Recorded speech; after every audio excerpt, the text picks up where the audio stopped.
Hello বন্ধুরা, কেমন আছো তোমরা? আশা করি তোমরা অনেক ভালো আছো। শুধু তোমাদের মজা দেওয়ার জন্য অনেক কষ্ট করে আবারও একটি নতুন গল্প নিয়ে এলাম। আজকের গল্পটি খুবই চমৎকার হতে চলেছে। আমি শতভাগ গ্যারান্টি দিয়ে বলতে পারি গল্পটি শেষ পর্যন্ত শুনলে তোমাদের দাঁড়িয়ে যাবে। তাই ভিডিওটা শুরু থেকে শেষ পর্যন্ত দেখার অনুরোধ রইল। তাহলে কথা না বাড়িয়ে এবার সরাসরি ঘটনায় চলে যায়।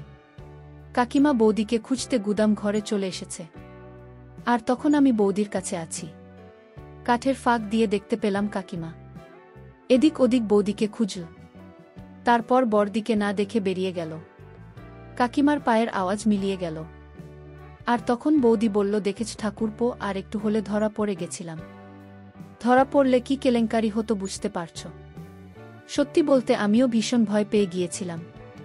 তবুও বৌদিকে সাহস দিয়ে বললাম, কি যে বলো না বৌদি, আমরা যে জায়গায় দুজন আছি, কাকিমা কেন, কাকিমার বাপ আসলে আমাদের কখনো খুঁজে পেত না। এখন তুমি তাড়াতাড়ি বাড়ি ফিরে যাও, আর আমি কিছুক্ষণ পরে আসছি। বৌদি কাপড় আর চুল ঠিক করে গুদাম ঘর থেকে বেরিয়ে গেল। বৌদির চলে যাওয়ার পর গুদাম ঘরটা আরেকটু ভালো করে পর্যবেক্ষণ করলাম। রান্নার কাঠের পাশাপাশি অনেক পুরাতন জিনিস আছে এই গুদাম ঘরে। একটা ভাঙা খাট দেখতে পেলাম, গুদাম ঘরের এক কোণায় পড়ে আছে। খাতা মাটিতে নামিয়ে কন্ডিশন দেখার চেষ্টা করলাম। খাতের কন্ডিশন ভালো না, তবে কাজ চালানোর মতো ঠিকঠাক আছে। আমি ঠিক করে ফেললাম এই গুদাম ঘরেই মাকে নিয়ে এসে আমার স্বপ্ন পূরণ করব। আজ ছোট কাকি নাকের ডগায় বৌদিকে দিলাম, অথচ কাকিমা বুঝতেও পারল না। এর চাইতে নিরাপদ জায়গা আর হতে পারে না। এখন যে ভাবেই হোক মাকে এখানে নিয়ে আসতে হবে। বৌদি চলে যাওয়ার 10 মিনিট পর আমি বাড়িতে ঢুকলাম। এই সময়টা বাড়ির সামনের রাস্তা দিয়ে হাঁটাহাঁটি করলাম। আসলে তাড়াহুড়ো করে মনের স্বপ্ন মিটল না। সকালে স্নানের সময় মাকে দেখার পর থেকে একটা ঘোরের মধ্যে ছিলাম। মা ছেলে স্বাভাবিক সম্পর্ক বারবার ভুলে যাচ্ছিলাম। পূজনীয় মাকে এক অপ্সরা নারী ছাড়া কিছুই চিন্তা করতে পারছিলাম না। নিজেকে থামাবার শত চেষ্টা যেন বিফল হয়ে যাচ্ছিল বারবার। আজ সকালে বউ কাক আর কিছু অতিথি আসার কথা ছিল। সকাল পেরিয়ে দুপুর হলেও তাদের কোনো খবর নেই। দুপুরের শেষ দিকে মা আর কাজল দিদিকে পুকুর ঘাটে গোসল করতে দেখলাম। মা যখন পুকুর ঘাট থেকে উঠে এলো তখন আমি চিলেকোঠায় বসা। তাদের সম্পূর্ণ স্নান দেখে মনের মধ্যে স্বপ্ন জাগতে থাকে। রাতের সবার সাথে খেতে বসলাম। আমাদের খাওয়া মাঝামাঝি হলে শুনতে পাই কিছু অতিথি এসেছে। বড় কাকার যে বিজনেস পার্টনারদের আজ সকালে দেখা করার কথা ছিল, এরা হলেন তারা। এনারা সকালে এসে পৌঁছতে পারেননি, কারণ রাস্তায় নাকি গাড়ি খারাপ হয়ে যায়। সেটা ঠিক করে রওনা দিতে একটু দেরি হয়ে যায়। ফলে তারা সাভারের জ্যামে আটকা পড়ে। কিন্তু অসময়ে আসে বড়কা তাদের সাথে এখন বৈঠক করতে পারবেন না। তাদের জন্য আজ রাতে থাকা খাওয়ার ব্যবস্থা করতে বললেন। কাজ হবে সকালে। অনাকাঙ্ক্ষিত এই অতিথিদের থাকার ব্যবস্থা করতে গিয়ে একটা ঘর কম পড়ে গেল। ঠিক হলো আজ রাতের জন্য আমি অন্য কোনো ঘরে ঘুমান। আমি মনে মনে মামনি বা বৌদির সাথে ঘুমানোর প্রার্থনা করতে থাকলাম। কিন্তু শুনতে পাই মা আমাকে এক ঘরে থাকতে হবে। খাওয়া শেষ করে রাত থাকতে আমি ঘরে চলে গেলাম। নিজেকে স্বাভাবিক রাখার চেষ্টা করছিলাম। কোনোভাবেই নিজের ভেতরেও সব জানতে দিতে চাচ্ছিলাম না। মায়ের সাথে আগে অনেক থেকেছি, ঘুমিয়েছি অনেক রাত। তবে আজ রাতের ব্যাপার আলাদা। জলের রাতের পর থেকে কিছু একটা বদলে গেছে আমার ভেতরে। স্বাভাবিক সম্পর্ক চিন্তা করতে পারছি না কেন যেন। মা হাতের কাজ শেষ করে ঘণ্টাখানেক পর ঘরে আসলো। আমি মোবাইল খাচ্ছিলাম। মা এসে কাপড় নিয়ে বাথরুমে চলে গেল। কিছুক্ষণ পর একটা নতুন শাড়ি পরে বের হলো। মায়ের এই রূপ দেখে আমার নিজের উপর নিয়ন্ত্রণ রাখা আরও কঠিন হয়ে পড়ে। নিজের ভেতরে এক পাশবি পুরুষত্ব জেগে উঠতে থাকে। সে সত্তা মায়ের দেহ আর রূপ আমার চোখ দিয়ে নিতে থাকে। সন্তান সত্তা আর পুরুষত্বের ভেতর এক যুদ্ধ চলতে থাকে।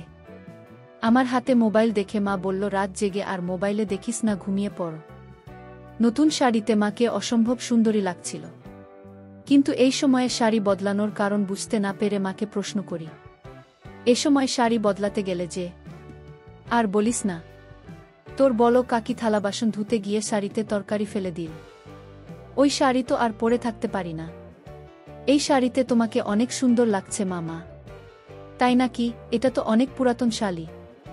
শাড়িটাকে পরেছে দেখতে হবে না। আমার মা তো বিশ্বের সেরা সুন্দরী।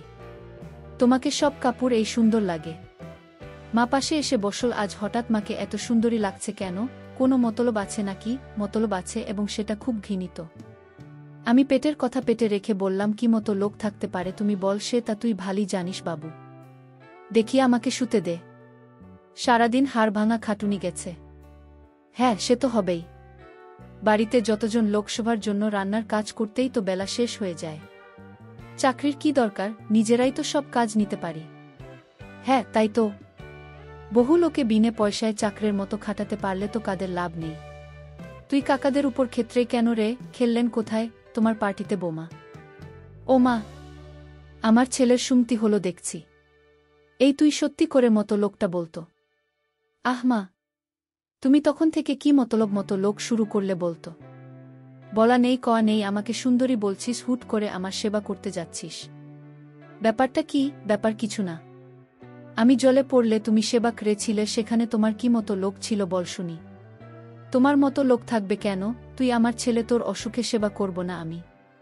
তুমি ছাড়া আমার আপন কি আছে? আমিও তাই বলছি। তুমি ছাড়া আমার আপন কে আছে? তোমাকে যে অসম্ভব ভালোবাসি। মা ইমোশনাল হয়ে পড়ে আমার কথা শুনে আমাকে জড়িয়ে ধরে কাঁদতে শুরু করে। মায়ের ছোঁয়া পেয়ে এসময় পরাজিত হয় আমার সন্তান সত্তা। তখন আমি এক অন্য আমি হয়ে যায়। তীব্র লাল সায়মাকে ধরি। কিছুক্ষণ পর মা আমাকে ছেড়ে দিয়ে আমার কপালে হারিয়ে দিল। মায়ের চোখে কান্নার জল।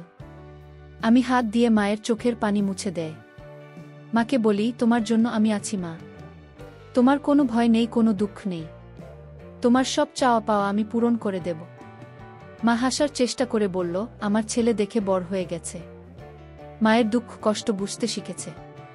কিন্তু আমার কোনো ভয় নেই, দুঃখ নেই। আর নতুন করে চাওয়া পাওয়ার ইবা কি থাকতে পারে? আমি গম্ভীর হয়ে মায়ের হাত ধরে বললাম, তুমি সবসময় বানিয়ে নিয়েছ। বাবা তোমার প্রতিদিনের পর দিন যে অবিচার করেছে তা আর কেউ না জানুক, আমি জানি। আমার কাছে লুকনোর কিছু নেই। মা বিব্রত হয়ে আমার হাত ছাড়িয়ে নিয়ে বলল, তোর বাবা আমার সাথে কি অবিচার করল? সংসার একটু আধটু মনোমালিন্য হবে, এটাই তো স্বাভাবিক। তোর বাবা একটু রাগী জানি, কিন্তু সে মানুষ খারাপ না। আমি মায়ের একটা গালে হাত দিয়ে বললাম, আমার জন্মের পরে বাবা তোমাকে ছুঁয়ে দেখেছে কি আদৌ? দিনের পর দিন তুমি বাবাকে পাবার জন্য বিছানায় ছটফট করতে। মা লজ্জা পেয়ে যায় আমার লাগামহীন নীরজ কথা শুনে। গাল থেকে আমার হাত ছক্কা মেরে ছাড়িয়ে আমাকে ধমক দিয়ে বলল, কি সব আজেবাজে কথা বলছিস? তোর মুখে কি লাগাম নেই? মায়ের সাথে কিভাবে কথা বলতে হয় ভুলে গেছিস? আমি মায়ের দুই বাহু শক্ত করে ধরে মাকে বললাম, আজে বাজে কথা না মা। আমি যা বলছি তা একটু মিথ্যা নয়। তুমি আমায় ছুঁয়ে বল আমি ভুল বলছি। ওই কথা বলে মায়ের একটা হাত আমার মাথায় রাখলাম। মা আমার মাথা থেকে হাত সরিয়ে নিয়ে বলল, তুই এসব কি শুরু করলি? আমি মায়ের হাত আবারও মাথায় নিয়ে এসে বললাম, আমার দিদি, বল আমি ভুল বলেছি না? মুখ নিচু করে চোখের জল ফেলতে থাকল। আমি মায়ের আরও কাছে এসে বসলাম। দুহাতে মায়ের গাল ধরে মায়ের মুখ উঁচু করলাম। মায়ের চোখের জল আঙ্গুল দিয়ে মুছে দিয়ে মায়ের কপালে হামি খেলাম। মায়ের কপালে আমার কপাল ঠেকিয়ে বললাম, আমি আর তোমার ছোট ছেলে নেই মা।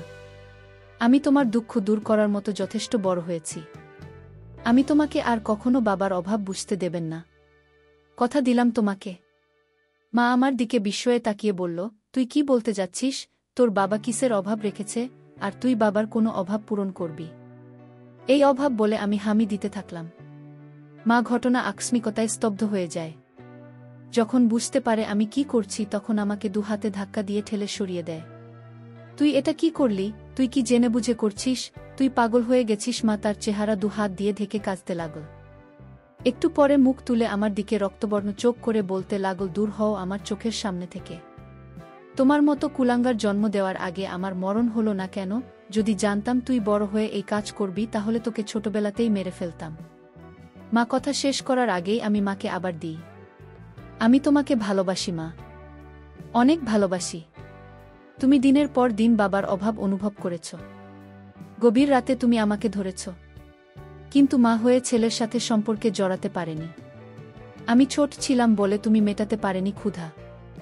মা আমার কথা শুনে বলে, তুই এসব কি বলছিস? আমি তোর মা। মা হয়ে তোর সাথে এমন কাজ করার কল্পনাও করতে পারি না কখনো। আমি মায়ের কাছে মুখ রেখে বললাম, আমাদের মা ছেলের সম্পর্কের বাইরেও একটা পরিচয় আছে। মা, আমি পুরুষ আর তুমি নারী। তুমি এতদিন নিজেকে সংযত রেখেছ, নিজেকে সতী প্রমাণ করার চেষ্টা করেছ, কিন্তু তার জন্য, যে লোকটা তোমাকে মানুষ বলে গণ্য করে না তার জন্য, তুমি যদি নিজের জন্য একবার হলেও ভাবতে তাহলে আজ তোমার জীবনে এত দুঃখ থাকত না, কখনো এত অবহেলায় থাকতে হতো না। মা আমার বুকে মাথা লুকিয়ে বলতে থাকে, কিন্তু তুই আমার ছেলে, আমি কখনো এত বড় পাপ করতে পারবো না, আমাকে ছেড়ে দে তুই। আমি নিজেকে আটকাতে পারছি না মা, তোমার ছোঁয়াতে আমি পাগল হয়ে গেছি, তুমি অপরূপ সুন্দরী, তোমার মা আমাকে পাগল করে দিচ্ছে। মা বলল, তুই এমন করিস না, তোর পায়ে পড়ি, আমাকে এত বড় পাপের ভাগিদার করিস না তুই, আমি তোর বিয়ের ব্যবস্থা করে দিব। আমি হাত বোলাতে লাগলাম। সমাজ, সংসার, ধর্মে ভয়ে নিষিদ্ধ সম্পর্কে জড়ানো থেকে মনপ্রাণ দিয়ে নিজেকে আটকাতে চাইছে না, কিন্তু আমি জানি ক্ষুধার কাছে মনের বাধা এক অনুপরিমাণ বাধা দিতে পারবে না। মাকে সবসময় পুজোয় দেবীর সাথে তুলনা করে এসেছি, আজ এই দেবীর সাথে এমন ঘৃণিত কাজ করতে আমার বিবেকে বাধছে। কিন্তু ওই যে ক্ষুধার কাছে পরাজয় হয়েছে বিবেকের। মা চোখ বন্ধ করে আছে, চোখে পানি রেখা ছাপ ফেলে গেছে, মায়ের নাকে ফুল ঘন ছোট বড় হচ্ছে। আমি মায়ের চিবুক ধরে মুখ উঁচু করে ধরলাম। মা চোখ খুলো না, ঘন ঘন নিঃশ্বাস নিতে থাকুন। মায়ের বিছানার পাশের টেবিলে সিঁদুরের কোটা দেখতে পেলাম, এক হাতে কোটা তুলে নিলাম। কোথা থেকে সিঁদুর নিয়ে মায়ের ফাঁকা সিঁথিতে পরিয়ে দিতে মা চোখ খুলে ফেলে। বাবা, তুই কি করছিস এসব? সিঁদুর পরিয়ে দিলে আমায় আর কোনো সংকোচ হয় না। তোমার সিঁদুর পরিয়ে নিজের বুক করে নিলাম। সিঁদুর পরালেই কেউ হয় না, সমাজের সামনে অগ্নিকে সাক্ষী করে 7 পাক ঘুরতে হয়, আজীবন সাথে থাকার প্রতিজ্ঞা করতে হয়। তুই আমাকে নিয়ে যা করতে চাচ্ছি সেটা পাপ, তোকে বাধা দেবার ক্ষমতা আমার নেই। এই পাক তুই করিস না বাবা মার, আমাকে আর অশান্তি করিস না। আমি শাড়ির আঁচল তুলে মায়ের মাথায় ঘোমটা দিয়ে দিলাম। মায়ের চোখ অশ্রুতে টলটল করছে। আমি মাকে বললাম, তুমি আদর্শ মা, আদর্শ বউ, কিন্তু বাবা তোমার আদর্শ স্বামী হতে পারেনি। যে সমাজ এতদিন তোমাকে উপেক্ষিত করে দেখেছে, আমি মানুষের সমাজের নিয়ম। ঘরে জ্বলতে থাকা মাটির প্রদীপটা মেঝেতে রাখলাম। মাকে বিছানা থেকে নামিয়ে হাত ধরে প্রদীপের চারপাশে 7 পাক ঘুরলেন। তারপর আমার গলা থেকে সোনার চেনটা খুলে মায়ের গলায় পরিয়ে দিলাম। প্রদীপ হাতে তুলে নিয়ে তার শিখার উপর হাত রেখে বললাম, এই অগ্নিশপথ নিয়ে বলছি, আমি আদর্শ ছেলের মতো মাকে সব দুঃখ কষ্ট থেকে দূরে সরিয়ে রাখব। তোমার উপর কোনো অবিচার হতে দেব না। আমি আজ থেকে তোমাকে আমার সহধর্মিণী মর্যাদা দিলাম। এরপর মাকে বললাম, অগ্নিকে সাক্ষী করে 7 পাক ঘুরেছি, মঙ্গলসূত্র পরিয়ে দিয়েছি, এবার আর কোনো দ্বিধা নয় না। শাস্ত্রমতে তুমি আজ থেকে আমার বিয়ে করাব। মায়ের চোখ বেয়ে জল গড়িয়ে পড়তে থাকুন। নিজের বিবেকের সাথে মা এখনও সন্ধি করতে পারছে না, আবার ভালোবাসার কাঙালিনী মায়ের প্রতি আমার ভালোবাসাকে ফেলেও দিতে পারছে না। তারপর আমাদের মাঝে শুরু হলো। কিছুক্ষণ পর চেয়ে দেখি মায়ের চেহারায় পরিতৃপ্তির ছাপ। আমি মাকে জিজ্ঞেস করলাম, কেমন লাগল মা? মা আমার দিকে খানিক তাকিয়ে মুখ ঘুরিয়ে নেয়। মা মুখ ঘুরিয়ে ফুপিয়ে কেঁদে ওঠে। তারপর বলল, এ আমি কি করলাম? হায় ভগবান, আমার সর্বনাশ হয়ে গেল। নিজের পেটের ছেলের কাছে ক্ষণিকের সুখের জন্য নিজেকে বেচে দিলাম। ভগবান, আমাকে ক্ষমা করো বলে আমার দিকে পিঠ ফিরে কাঁদতে থাকে। তারপর মা আমাকে বলল, বাবা, তুমি ছাড়া আমার এই দুনিয়ায় আপন বলে কেউ নেই। এই সম্পর্কের পর তো দিকে আমি মুখ তুলে তাকাতে পারবো না, আমি একদম একা হয়ে যাব। এমনটা করিস না বাবা মা, অনেক দূর চলে এসেছি মা, এখান থেকে পিছলে আমাদের কোনো সম্পর্কই আজ স্বাভাবিক থাকবে না। তুমি আমাকে মেনে নাও, দেখবে তোমার আমার মাঝে কোনো কষ্ট থাকবে না। কিন্তু এত পাপ মা, যা পাপ করে ফেলেছি, এখন সম্পর্ক পাপের হলে আমি আজীবন তোমার সাথে পাপ করে যাব, কিন্তু তোমাকে ছড়াতে পারবো না। ভিডিওটি যদি তোমাদের ভালো লেগে থাকে তাহলে অবশ্যই চ্যানেলটি সাবস্ক্রাইব করে রাখবে।